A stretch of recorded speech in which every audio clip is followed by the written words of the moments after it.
PSG 5, Bayern 4, a match which I think I am going to label as the greatest game that I personally have ever seen. It was a genuine privilege to sit and watch this match unfold. The passing, the dribbling, the finishing, this was two attacking sides refusing to step away from each other, and it's just two brutal attacking performances. Now, the reason why this video is up a little bit later than usual is because I have treated myself to re-watching the game this morning just to take it all in once again, and on second viewing it's just as good, and that really points to how good this performance was. If you weren't able to watch the match, please do it. Please do it. You will not be disappointed. But before we get to the fantastic attacking display, we do have to talk about one thing. Because in a game where you've got so many top defenders on the pitch, yet 9 goals are scored or conceded in total, you do have to question the defences just a little bit. So the question is, why were the defences so open?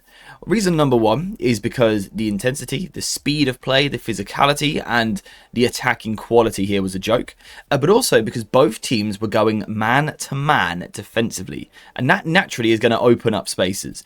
So when PSG have got the ball playing out from the back, which they like to do, they like to play short and move forward, Bayern immediately locked on man-to-man. So that is Harry Kane and Musiala forming a front two onto the two PSG centre-backs. Then the midfield are going to back it up like this, and you might think that they're going to get outnumbered in here, but they're not, because Stanisic was actually often joining in midfield. Let me just swap these two rounds, and Upamecano would move wider. So this is Bayern Munich going man-for-man literally everywhere. Up the other end, we saw something similar, with PSG also going to man-to-man pretty much in every single blade of grass on the pitch. So Dembele is going to come forward onto the centre-backs, and either Kvaratskhelia or sometimes Vitinha is going to make the big jump to join on the other centre-back. Often Kvaratskhelia though, and Zaire Emery would cover a little bit wider. And now we can see once again that PSG are able to go man-to-man. So this is immediately why so many goals were conceded, because as we're going to see over the next 5 minutes or so, playing against man-to-man is incredibly difficult for forwards, but when you get it right, you can just rip these teams to shreds.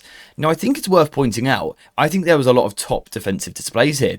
Weirdly, I think Upamecano was absolutely fantastic. I think Jonathan Tah was really bold with the way that he played. Hakimi was great once again. But the attacking play, it's just off the charts. So how does this defensive approach, this man-to-man idea, create for such a good attacking game? Because when we talk about trying to set up good defensive structures, so many of us will talk about going man-to-man. We'll say if you want to be good defensively, press high, go man-to-man, and reduce the options for the opposition. The thing here is, you are going 1v1 everywhere. It's me versus you. It's almost not 11 versus 11 anymore. It's me versus you. Who's going to come out on top in this battle? And of course, the first thing that you've got to point out is the ridiculous quality on the pitch. Just take in some of these names, and they're absolutely breathtaking with the way that they play football. But the other reason why man-to-man pressure can be a problem for your defence is because the forwards are now in control of where you go as a defender. So if I am, for example, Mendes on Olise, and I'm going to follow him everywhere, Olise now dictates where I can go. If Olise goes over here, I've either got to follow him or pass him on to the next player. So this is one of the reasons why both teams were so good at moving forward, because their rotations on the ball were absolutely fantastic. It was very, very rare in this game to see multiple players, like more than 2, moving in the same direction. We see some teams in Europe that are trying to find that balance on the ball, but they lack it. For example, they might all come towards the ball. So when Kimmich picks the ball up, all the forwards come towards the ball and want the ball to feet, but that's easy for the defenders to follow.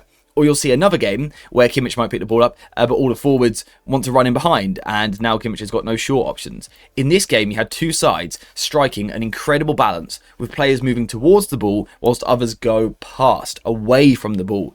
And the effect is quite obvious. If Harry Kane comes towards the ball, he brings a centre-back with him, while now there is space for someone else to run into.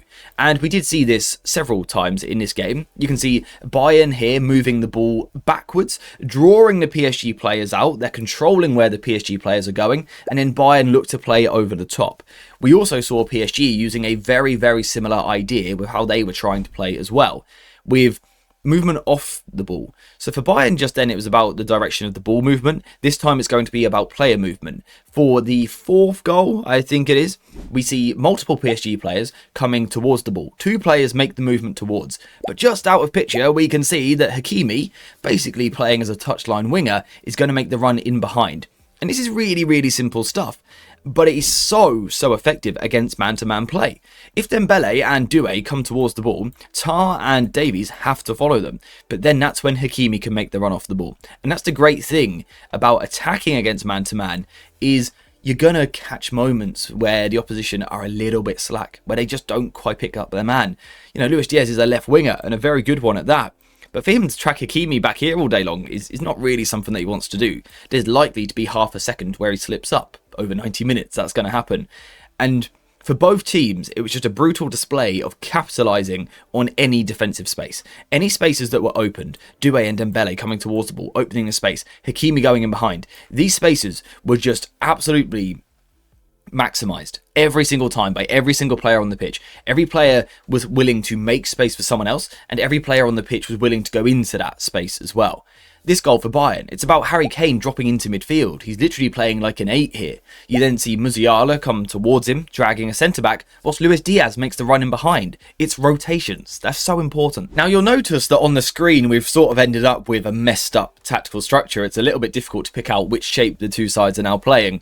That wasn't intentional, but I think it does speak volumes of the way that the game was played. It's a very fluid game, and this is two managers that deserve a lot of credit for giving their players the license to express themselves. So often we see teams that are able to open up a space, but they don't want to release their players to go into them, to go and express them, to go and attack those positions. But both managers here, Enrique and company, deserve so much credit for finding a way to create the space, and that's with the boldness. The players deserve so much credit for their quality under pressure. It's absolutely absurd. But then the fact that these players are allowed to be released into those spaces, it's just an absolute joy to watch. The other thing that is incredible in this game is the one-to-one quality. So what we've just spoken about is team play, multiple players working together. One player opens the space, someone else goes into it. That's very team-based. But what we also saw in this game was 1 versus 1. And of course, that's going to happen into man-to-man football match. I said it earlier, it's about me versus you. Can I beat you? Can I come out on top in this duel? And some of the work 1 versus 1 was phenomenal in this game. Everywhere. Harry Kane is a joke of a striker. An absolute joke. His one-to-one play in midfield is absurd. Joshua Kimmich is incredible. Vitinha, Zaire Emery, João Neves, Desiree Doué. They're all quality. They're all such good players. But I want to highlight Olise and kvaratskhelia, both playing down the same side of the pitch. And I felt sorry for Mendes and Stanisic, two very good fullbacks. But the quality on display from these two is a joke. And I think this bit from kvaratskhelia is great that we're about to look at. Because when we talk about one-to-one, we normally talk about on the ball. I've got the ball, I'm 1 versus 1 with you. Can I dribble you? That's what we normally think about. But what we saw in the clip that we'll see in just a second is kvaratskhelia preparation work. It's the 1v1 before the 1v1. It's the mind game with the movement off the ball. Here, kvaratskhelia teases as though he's going to run in behind, causing Stanisic to drop. Then kvaratskhelia drops deeper, causing Stanisic to follow him. And then kvaratskhelia turns and accelerates and goes into the space that he has just created for himself. That in itself was a 1v1. That was a 1 versus 1 situation played without the ball. That's the level that we're talking about here. Kvaratskhelia then races in behind. The play is so good. Delays, slows down the defender, comes inside and then speeds it up. 1 touch, 2nd touch, shot. The shot after the 2nd touch, it comes so quickly. 2nd touch, bang. It's as quick as that, as quick as anything.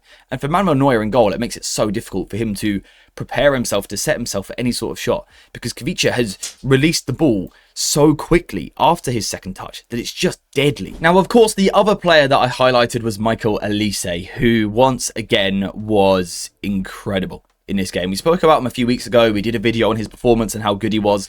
In this game, he had the 2nd most touches of the ball. That in itself tells you what this football match was. So often we see centre-backs with high volumes of touches, the central midfielders as well. To see a winger getting the 2nd most touches of the ball, first of all, tells you how good he is and how much his teammates trust him, but also the type of game that we watched.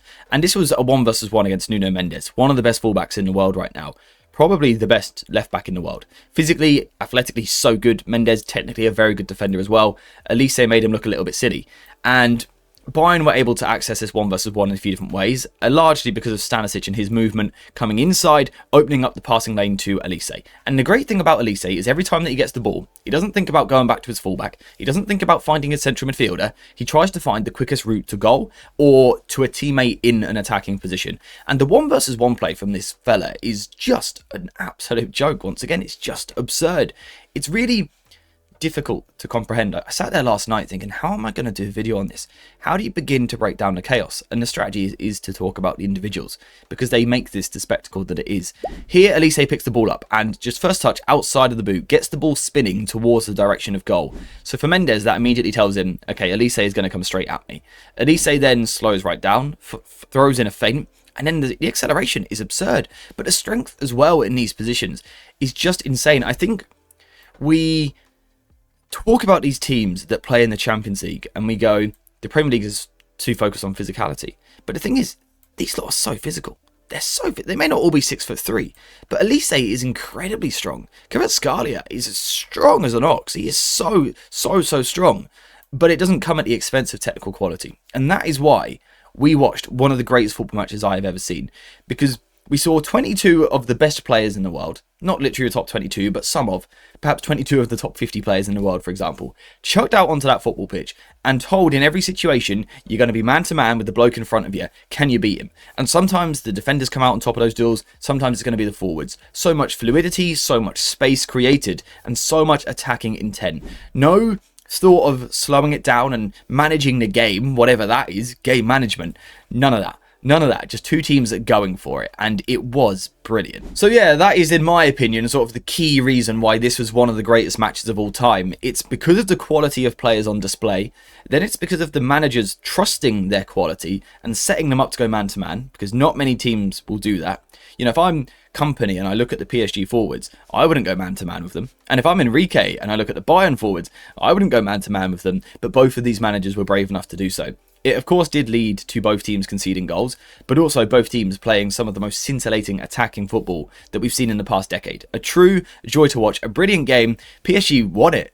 You know, I actually had to check halfway through the video. PSG did win it, right? There were so many goals, so much attacking threat that I sort of lost track a little bit. Just such a great game of football and everything that football should be.